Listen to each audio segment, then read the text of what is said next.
At finally, sa Calgary, local talent Darren Espanto is back after his stint in The Voice Kids Philippines. And boy, was he missed.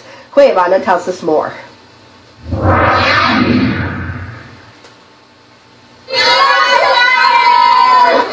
Young singing sensation Darren Espanto, The Voice Kids Philippines' first runner-up, went back to his hometown like a hero with a one-night sold-out concert.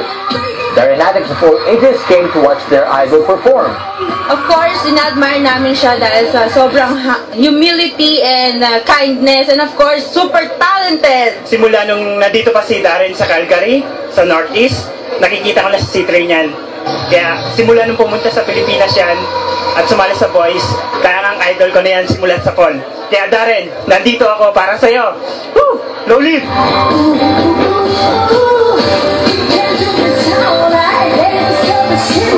Darren thrilled the crowd by singing the songs he sang in The Voice Kids like Domino,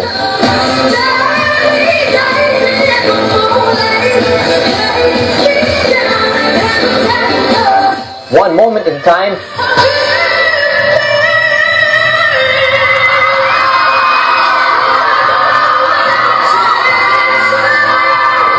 and Ngayon.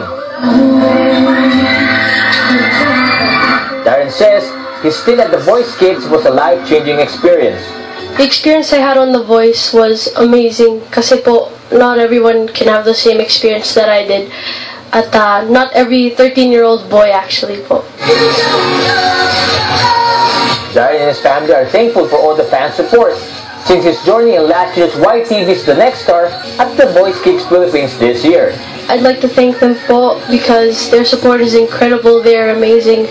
At maraming salamat po sa pag-believe po sa kakayahan ko at sa talento ko po. Maraming salamat po. Ako, walang sawang pasasalamat po sa lahat ng sumuporta kay Darren ever since yung journey niya nag-start sa The Voice.